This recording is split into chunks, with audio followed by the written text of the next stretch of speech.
Hello and welcome to the Stories of Northern Life, a podcast brought to you by the Sault Ste. Marie Museum, sharing the heritage of Northern Ontario and the culturally rich stories in everyday life. We bring the events and people of the Sioux's past to a new light and capture the stories of changemakers in our northern community today.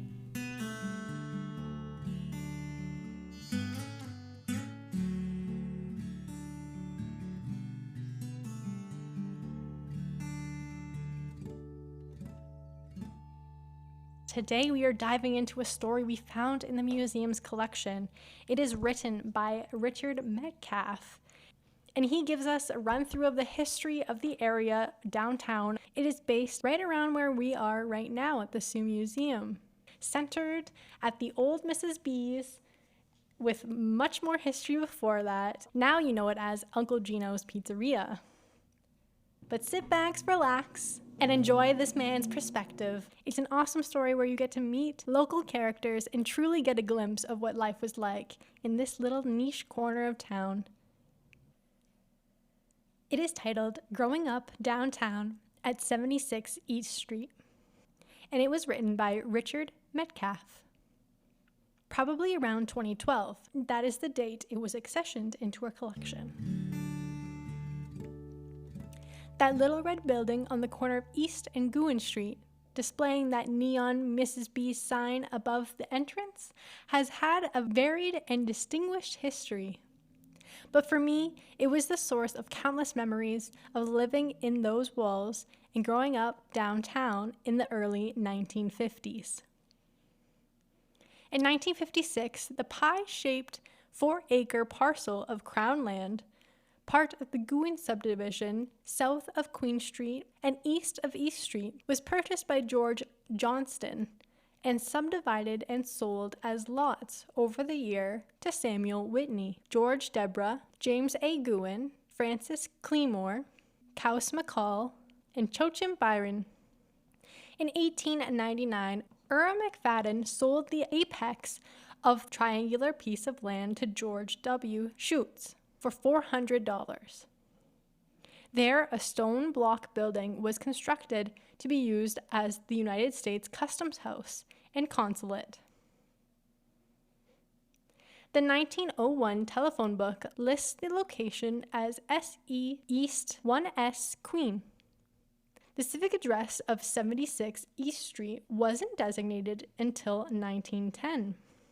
This is the original building, as the site has been in nearly continuous occupancy since 1901. During its 112 years of existence, it has served many occupants and purposes. From 1901 to 1928, it was home of Clifford Marshall, who worked as a linesman for Bell Telephone. During 1928 to 1930, it served as a base for a taxi service and the home of Earl J. McEwen. Collins Tire and Battery Service occupied the building from 1903 to 1904.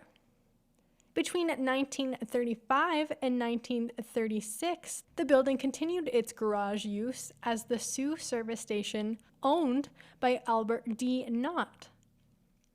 He resided on Thompson Street, only a short walk down the lane. With a little change from 1936 to 1937, Darcy Best Realty Co. and Packard Sales and Service took over the building. A major renovation for its first use as a restaurant and home location was carried out by Albert Antefee, who served the public home cooked meals until 1939. During the Second World War years, from 1939 to 1941, Miss Catherine Sprang ran the restaurant, and lived there with her husband Gerald, who worked for Greenwood Electric. In 1942, it completes its life as a restaurant and was renovated to be a home of Victor and Margaret Howlett. Victor worked as a waiter for the American Hotel. They remained there until 1944. During 1944 to 1945, it fell vacant for the second time. Fast forward to 1958 to 1986, when Skies and McCall Limited Real Estate and Insurance and Doug Skies Insurance and Real Estate Inc. established their offices there. In 1986, it was sold to Aurora Bukovich and Cecilia Millick. Into the present, it remains as Mrs. B's.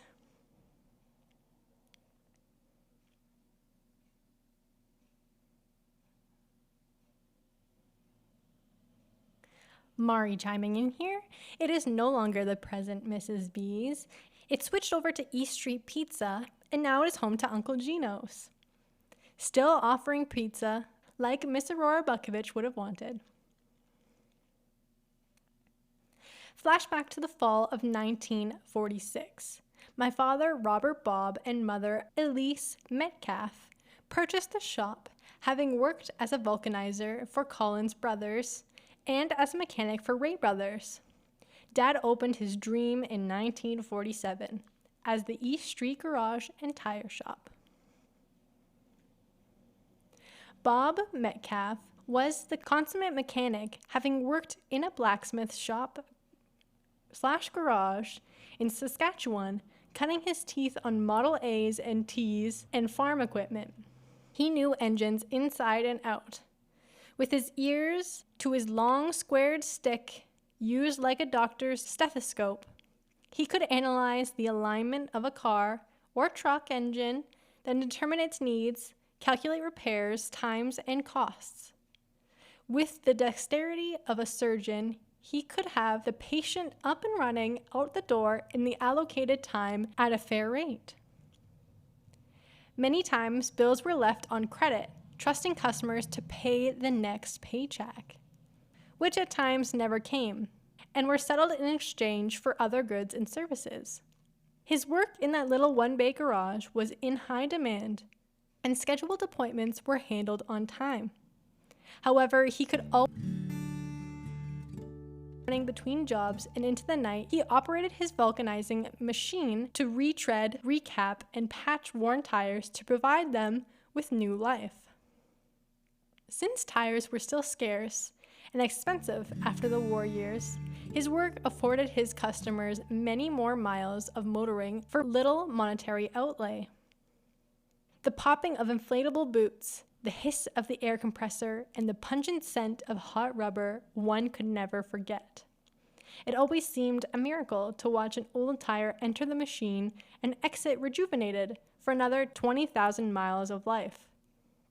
In its downtime, the vulcanizer, with its wheels and gauges, served as my rocket ship long before Star Trek and another Vulcan made the scene.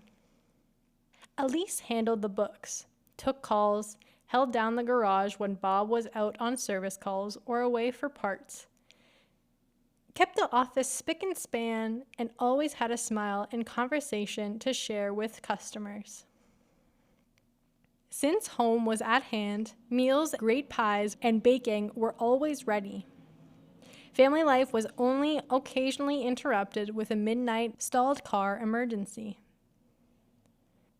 76 East Street could have been called the first center of it all, located downtown in the commercial and entertainment center of Sioux between Bay and Queen and Pym and Brock.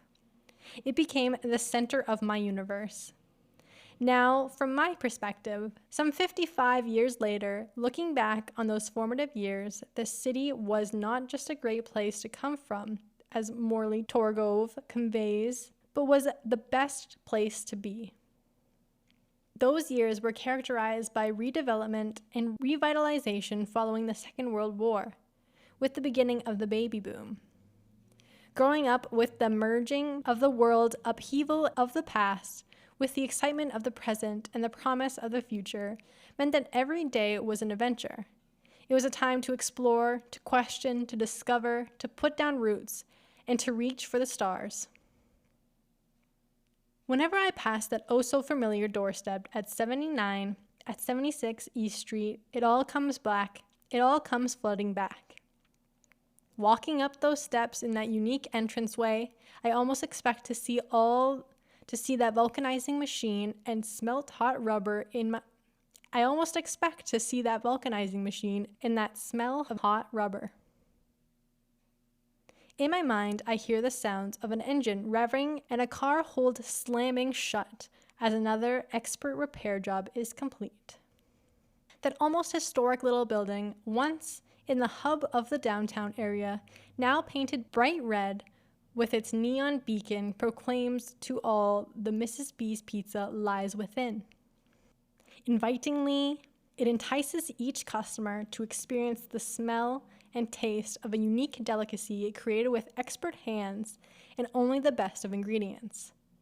The final product leaving that building is the total culmination of a creative, nurturing process, the foundation of the rising, underlying dough forming the base crust, and the additional of a tangy secret recipe sauce, and then an assortment of toppings of one's individual choice, all carefully incubated until it is ready to go forth.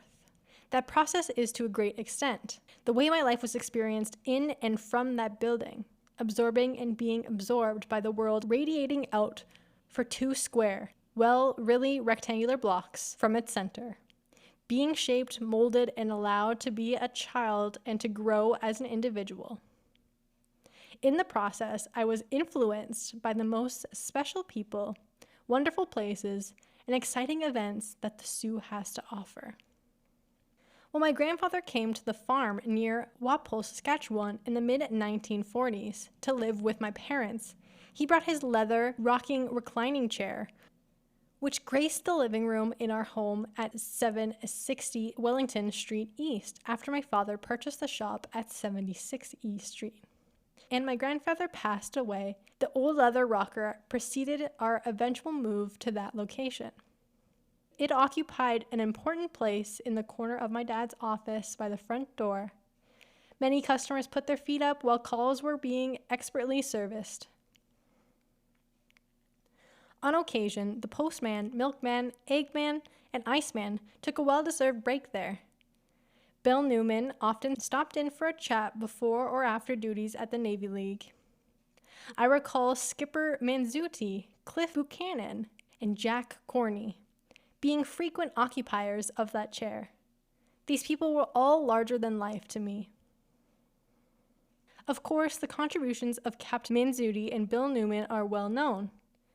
They were legends in their own time. Cliff Buchanan and Jack Corney were on the city police force. Jack Corney had the distinction of capturing the Sioux's first bank robber. During the 1950s, half of 76 East Street was a home with 4 small rooms, a kitchen with a gas stove, an icebox, and a bathroom, no tub nor shower. Sponge baths during the week sufficed as we awaited the treat of a hot bath at my aunt's on Hudson Street on Saturday nights. A main living room and 1 bedroom in which I would be put into Mom and Dad's huge bed completed our living quarters. At night, I listened to the antics of Fiber McGee and Molly and exciting stories of Lux Radio Theater on the radio, which stirred my imagination as I drift off to wake up on the living room couch in the morning.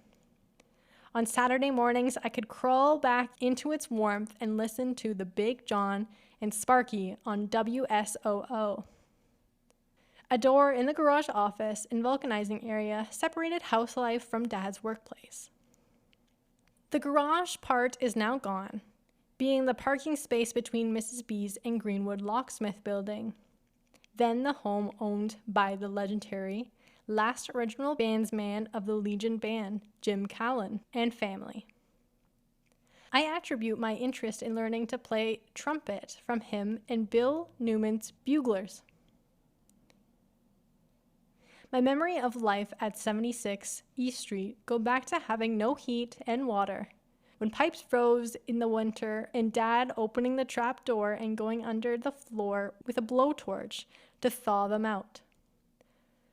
Having milk, ice, and eggs delivered to our back door and the horses pulling up the milk wagon, Dr. Sprague making house calls, learning to roller skate on the planked floor of my dad's office, and ice skating in the iced-over cement pad at the back door before hitting the sidewalks of Central School Rink. I literally grew up under a car. When it came to doing brake jobs and wheel alignments, my services were called into play. Most of the time, Dad was trying to keep me from crawling under the vehicles, however, pumping brakes so that he could fine-tune the adjustments and turning the steering wheels to have just the right play before direct steering were the extent of my mechanical training. I released pulling on a pair of my dad's overalls by rolling up the legs up almost to my waist and trying them off with string and rolling up the sleeves so my hands could be functional. I may have looked a sight, but I was ready for my mechanic's duties. Emerson McDougall Esso Station was located where Muyo's Confectionery is today, across Guin Street from our garage. One of the greatest pleasures of my young life was depositing 10 cents in the Coke machine in front of McDougall's in hopes of having an elusive green bottle click into position. When it did come up, it was like winning big at the slots. My first sip of that cold, unique taste was always the best payoff ever. For several years, there were gangsters in our garage. Each spring, a shiny black Cadillac with Michigan plates would show up. Two well-dressed gentlemen from Detroit wanted their car's odometer turned back. My dad said that there were 2 pearl-handled revolvers in the glove compartment. No questions were ever asked. It is said that you can't go back in seeing the changes and progress that have taken place in that area of city over the past 55 years, which has certainly been brought home to me. Downtown Sault Ste. Marie today is not the downtown in which I grew up. Most of the people and places are now gone, but the memories and effects they had on my life will never disappear. Friends I grew up with. Recalling the friends I grew up with, hundreds of stories come to mind. Those about my own age included John Manuel Howell, Gary Gamache, Dean Leanne, and Trudy Greenwood, Danny Collin, Eric and Miriam Sari, whose father owned the Furrier shop beside SGIC TV, and the bigger kids whom we literally looked up to, the Collin boys, Penfolds, Hunters, Bostons, Richard Smith, Winky Petersons, Mac Corey, Patsy Gamache, and Marion Ramsey. When the plastic lacing craze was in full swing, everybody was making multicolor lanyards and zipper pulls. Marion taught us how to get them started, but we made dozens of square and round lanyards of all color combinations. The handy store on Wellington Street West was the only place in town where the lacing could be bought. On Saturday mornings, there were long lineups of kids buying yards of plastic lacing in their favorite colors. Before the 3 amigos, there were John, Gary, and I. We staked out our territory in the L-shaped corner of the curling rink and Guin Street area rink. This was our hideout, a place of solitude and refuge from the rest of the world. Our Neverland. After school and on the weekends, we would retire there, climb trees, dig for treasure, and give our trusty 6-shooters a workout until the day's allotted roll of caps were expended. With Saturday matinee double features at the Orpheum, Baltimore, and Algoma theaters around the corner, we could always see and play out the latest movies and become our cowboy heroes. Those weekly allowances of 25 cents, 15 for a show, and 10 for popcorn were well spent as hours of imaginative play resulted. We were always in sight and yelling distance from home, in striking distance from the clock and the old post office tower, now the museum, whose 6 o'clock chimes would set us back to reality and supper. Being in the middle between the Bell Avenue bunch, Garia, Pello, and Annette, and the Thompson Street kids, Dixon, Fott, and Corin. Gang turf warfare in those days was pretty tame. The occasional rock throwing and name calling seemed to suffice. It is not often in life that we get to meet our childhood heroes. For us, it became reality. When cowboy stars came to perform at the Memorial Gardens, then would stable their horses in the grassy area in front of our hideout. So, in absolute awe, we petted the horses and met some of our cowboy heroes. Lash LaRue and his horse, Black Diamond and the Casino Kid, Duncan Rinaldo, and Diablo, Pancho, Lee Carrillo, and Loco. I also had the honor of sitting beside Gene Autry on the steps of the old City Hall while he sang Rudolph the Red-Nosed Reindeer. However, it was many years before I met the king of cowboys, Roy Rogers, at the Calgary Stampede. He was much smaller than on the silver screen, but of course, I was much larger than also. Miss Toombs lived on the south side of Bay Street, where the Sleep Inn Motel is today. She was a seamstress and had her own millinery shop on Queen Street. Her brother, Topper Toombs, was one of the Sioux's real celebrities as the foremost boxing promoter. Several frisky goats were penned in her yard, and it was always fun to get in and try to catch them. In the true spirit of the Western heroes, we felt that we were honing our wrangling skills, not to mention rustling her vegetable gardens a few times. In the early 1950s, John Manuel lived above Angus Grant Wholesalers, which is the present-day Muillo's restaurant, with his mother, Yvonne Manuel, later married to Joe Howell, who owned the grocery store on Queen Street near Pym. His uncle Rene Cloutier and his grandmother. The Coreys lived in the same apartment building. Rene had a great 1950s black two-door Studebaker, and he would take the three amigos out smelting to Harmony in the spring. Our favorite outing was to Huxon's Farm, where Zellers is now, at the corner of Great Northern Road and Northern Avenue. The Cloutiers were related in some way to the Huxons. We would enjoy poking around the old barn and seeing big white horses. For us junior cowboys, it was always a thrill to make that trip. Gary lived at the bottom of Guin across from the Navy League.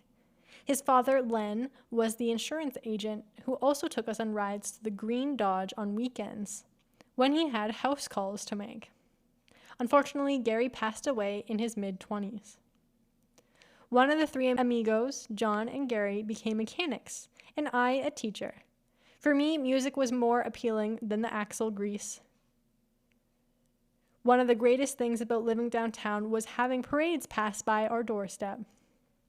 For watching Community Day and military parades on Queen Street, we would climb up to the flat roof of the garage and have a perfect view.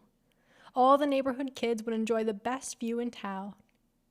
I recall the Planters' peanut flood stopped at our garage in a minor repair before heading on the parade route.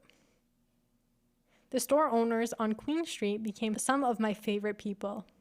The only true survivor of the 50s on Queen Street is Mary's Lunch, still in the same location, however missing the famous Mary's Cupboard, Mary's pride and joy. Twice a week, my mother would send me to Mary's Cupboard to get a loaf of bread.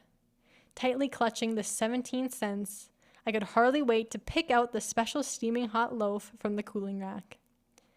I can still almost smell the aromas of the fresh bread, cakes, and cookies, which assailed me as I opened the door.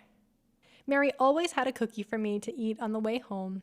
Admonishment: don't tell your mother that I spoiled your supper. When her husband, son, or daughter was minding the shop, I didn't get my cookie. Harry Beverly's gift shop, presently Tassoni Chiropractic, always had a cup of tea for all occasions, as well as fine china, gifts, and souvenirs. This was where I bought most of my mother's birthday and anniversary presents, which produced quite a collection that were never used and always lovingly appreciated. Today, a dozen or so repose on our dining room cup shelf. So many memories. Wonderful memories of growing up downtown at 76 East Street. I hope you learned a little something today about Sault Ste. Marie history from the unique perspective of this fine gentleman, Richard Metcalfe.